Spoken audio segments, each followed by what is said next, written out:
교회 여러분 평안한 아침 맞고 계신가요? 9월 19일 금요일 새벽 성서 읽기 시작하겠습니다.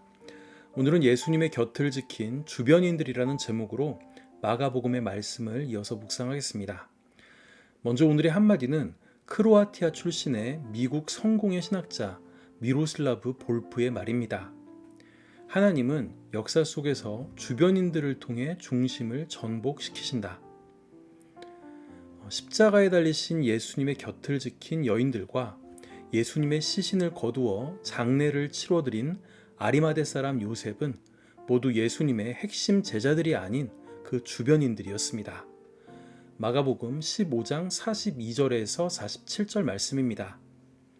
이미 날이 저물었는데 그날은 준비일 곧 안식일 전날이었다. 아리마대 사람인 요셉이 왔다. 그는 명망 있는 의회 의원이고 하나님의 나라를 기다리는 사람인데 이 사람이 담대하게 빌라도에게 가서 예수의 시신을 내어달라고 청하였다. 빌라도는 예수가 벌써 죽었을까 하고 의아하게 생각하여 백부장을 불러서 예수가 죽은 지 오래되었는지를 물어보았다. 빌라도는 백부장에게 알아보고 나서 시신을 요셉에게 내어주었다. 요셉은 삼배를 사가지고 와서 예수의 시신을 내려다가 그 삼배로 싸서 바위를 깎아 만든 무덤의 그를 모시고 무덤 어귀에 돌을 굴려 막아놓았다. 막달라 마리아와 요새의 어머니 마리아는 어디에 예수의 시신이 안장되어 있는지를 지켜보고 있었다.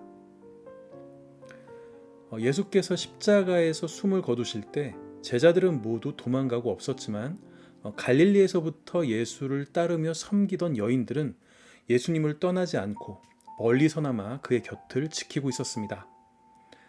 이 여인들은 예수님의 시신이 안장되는 것을 지켜본 목격자이자 이후 예수님의 부활을 목격한 증언자가 됩니다. 또 아리마대 사람 요셉은 예수의 핵심 제자는 아니었지만 자신의 경계인적인 신분을 이용해 예수님의 시신을 수습해 장례를 치르는 귀한 역할을 감당합니다. 그러면 본문을 살펴보겠습니다. 먼저 42절에서 43절입니다. 예수님은 안식일 전날인 금요일 오후 3시경 십자가에 매달린 채로 숨을 거두셨습니다. 그리고 아리마대 사람 요셉이 예수님의 시신을 거두려 한 때는 해질 무렵이었습니다. 해가 지면 안식일이 시작되는데 유대인들은 안식일에 노동을 하지 못하니 속히 예수의 시신을 거두지 않으면 시신을 안식일 동안 방치할 수밖에 없는 상황이었습니다. 시신이 방치된다면 독수리나 들짐승이 시신을 훼손할 것이기에 아리마대 사람 요셉은 이를 막고자 예수님의 시신을 해가 지기 전 속히 수습하려 했던 것입니다. 그런데 그는 유대의 의회인 사네드린의 의원이었습니다. 그가 종교 지도자는 아니었으니 명망 있는 지도급의 인물로 보이는데 그가 담대하게 빌라도를 찾아가 예수의 시신을 내어달라고 청한 것입니다. 사실 이는 위험천만한 일이었습니다. 왜냐하면 로마법상 십자가에 달린 시신은 그대로 두는 것이 규정이었고 그가 아무리 사회적 신망을 받는 자라고 해도 사네드린과 로마법이 처형한 예수를 위한 일에 이처럼 대놓고 나선다면 공범으로 몰릴 위험이 있었기 때문입니다. 그러면 이런 위험을 무릅쓰면서까지 그가 예수의 시신을 수습하려 했던 이유는 무엇이었을까요? 마가는 그가 하나님의 나라를 기다리는 사람이라 묘사합니다. 그는 자신의 신분 때문에 예수님을 가까이에서 모시지는 못했지만 멀리서 예수님의 말씀을 듣고 또 예수님을 지원했던 제자였을 것입니다. 그는 예수님을 통해 이 땅에 임한 하나님의 나라를 체험했고 또한 그의 나라가 곧 완성되리라는 믿음을 갖고 있었습니다. 그런데 그가 따르던 예수님이 십자가에 달려 돌아가신 것입니다.